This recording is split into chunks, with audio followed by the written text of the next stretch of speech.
नमस्कार साथियों, स्वागत है आपका हमारे YouTube चैनल होम्योविज़न पर। और आज हम बात करेंगे एलेंस्किनोट की जो पहली मेडिसिन है एब्रोटेनम की। एब्रोटेनम जो है कंपोजिटी फैमिली की मेडिसिन है और कॉमन नेम इसका साउदर्न वुड है। एलेंस्किनोट का जो पहला सिम्टम है अल्टरनेट कॉन्स्टिपेशन एंड डायरिया लाइंटेरिया, यानी उसको कब्जियत होगी, कब्जियत के बाद उसको लूज मोशन होगा, फिर लूज मोशन के बाद फिर कब्जियत होगा, ये अल्टरनेट करता रहेगा। और लाइंटेरिया, लाइंटेरिया का मतलब हो गया कि अनडाइजेस्टेड फूड पार्टिकल्स और पार्सली डाइजेस्टेड फूड पार्टिकल्स जब स्टूल में आने लगे तो ये लाइंटेरिया की कंडीशन है। ये खास तौर से डायरिया के साथ होता है, ऐसा एब्रोटेनम में भी है। Marasmus of children with marked emaciation specially of legs, इसके कंपेरिजन में 3 मेडिसिन दी हुई है, आयोडम सैनिकुला एंड ट्यूबरकुलिनम। अब हम बात करेंगे आयोडम सैनिकुला और ट्यूबरकुलिनम की जो कैरेक्टरिस्टिक फीचर है मेरेस्मस की, वो उस पर। तो आइए देखते हैं। आयोडम में a low cachectic condition, profound debility and great emaciation, ये आयोडम का सिम्टम है। आयोडम में एक खास बात और है कि ये रेवेनस हंगर होता है और खाता बहुत अच्छे तरीके से है, लेकिन इसके शरीर में लगता नहीं है। ऐसा पेशेंट आके बताएगा कि खाता अच्छा है पर लगता नहीं है, तो ये आयोडम का सिम्टम है। सैनिकुला में emaciation progressive, child looks dirty, brownish and greasy. और नेक में क्या होता है इसके कि गर्दन की जो स्किन होती है वो फोल्ड हो जाती है और जैसे लटक जाती हो उस तरह का हो जाता है, ये सैनिकुला का है। और इसके साथ अगर देखेंगे तो सैनिकुला का जो कॉन्स्टिपेशन होता है बहुत ही सीवियर होता है और उसमें जो है मैकेनिकल एड की ज़रूरत पड़ती है। तो ये सैनिकुला का फीचर है। और आइए हम आगे देखते हैं ट्यूबरकुलिनम के बारे में। ट्यूबरकुलिनम का जो इमेसिएशन होता है रैपिड और प्रोनाउंस्ड होता है। इसमें मतलब बहुत तेज़ी के साथ जो है मसल्स वास्टिंग होती है और स्पष्ट दिख जाती है कि हाँ ये दिन प्रतिदिन जो है ये सूखता जा रहा है। और जबकि खाता बहुत अच्छा है लेकिन इसका शरीर में इसके लगता नहीं है। इसका अगला सिम्टम है the skin is flabby and hangs loose in folds. इसमें नेट्रम्यूर और सैनिकुला कंपेरिजन दिया है। सैनिकुला के बारे में अभी बात हुई है कि सैनिकुला में गर्दन में जो है वो फोल्ड्स पड़ जाते हैं और वो लूज हो जाते हैं, लटकते रहते हैं स्किन जो है। और नेट्रम्यूर का हम देखते हैं इमेसिएशन। नेट्रम्यूर का भी जो मेरेस्मस होता है वो उसकी जो लाइन है इसमें great emaciation, losing flash while eating well, जैसा कि अभी आपने ट्यूबरकुलिनम में भी देखा था। और इसमें जो है गर्दन पे इमेसिएशन बहुत स्पष्ट तरीके से दिख जाता है। खास तौर से बच्चों का जो समर कंप्लेन होता है उसमें एकदम स्पष्ट ये दिखेगा। In marasmus head weak can not hold it up, bracket में एथुसा दिया हुआ है।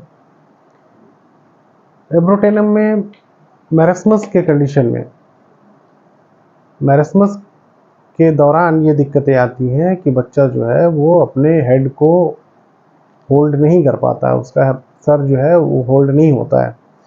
लेकिन एथुसा में क्या है कि एथुसा में मेरेस्मस के चलते नहीं होता है। एथुसा में होता है वो खास तौर से वो कमज़ोरी के चलते, क्योंकि उसमें ग्रेट वीकनेस है, बहुत कमज़ोर होता है बच्चा, इसके चलते ऐसा होता है। और एथुसा में खास तौर से जो समर कंप्लेंट्स होते हैं या फिर डेंटिशनल कंप्लेन होते हैं उस कंडीशन में वो दिक्कतें थोड़ी ज़्यादा बढ़ जाती हैं। ऐसे तो मोस्टली होता उसमें ग्रेट वीकनेस के चलते ही। Marasmus of lower extremities only, अभी इसके मेरेस्मस में हम पढ़े ही हैं कि स्पेशली जो है मार्क्ड इमेसिएशन होता है specially of lower legs. Abrotanum में भी रेवेनस हंगर होता है, losing flash while eating well, मतलब वो खाता अच्छे से है लेकिन उसका इमेसिएशन होता जाता है, मेरेस्मस की कंडीशन उसकी बढ़ती चली जाती है। ऐसा आयोडम में भी है, नेट्रम्यूर में है, सैनिकुला में है, ट्यूबरकुलिनम में है। आयोडम की बात करते हैं तो आयोडम का पेशेंट जो है वो हर घंटे 1.5 घंटे पे खाता रहेगा, मतलब उसको कुछ ना कुछ हमेशा खाने को चाहिए। अगर उसका पेट खाली है तो उसको एक एंजाइटी फील होती है, बहुत घबराहट सी महसूस होती है। लेकिन जब वो खा लेता है, जब उसका पेट फुल हो जाता है तो उसको थोड़ी देर के लिए फिर राहत मिलती है। बहुत ही इंपॉर्टेंट सिम्टम है जो अक्सर एग्जाम्स वगैरह में भी पूछे जाते हैं, painful contraction of limbs from cramp और फॉलोइंग कोलिक। क्रैम्प्स के चलते जो है बहुत ही दर्द के साथ जो है पैरों में कंट्रैक्शन होने लगता है, खिंचाव सा महसूस होने लगता है। ये क्रैम्प के बाद भी होता है और कोलिक के बाद भी होता है। ये सिम्टम जो है ये वाकई बहुत ही इंपॉर्टेंट सिम्टम है, अक्सर ये एग्जाम्स में पूछे जाते हैं। पोडोफाइलम में भी वायलेंट क्रैम्प है, लेकिन इसके क्रैम्प में कॉन्ट्रैक्शन ऑफ लिम्ब नहीं है और ये खास तौर से डायरिया के बाद होता है। इलेक्ट्रोलाइट डिसबैलेंस होने के कारण ऐसा होता है। एब्रोटेनम के रोमेटिज्म में सबसे पहले इसमें दर्द शुरू होगा और दर्द शुरू होने के बाद इसके जॉइंट्स में स्वेलिंग आती है।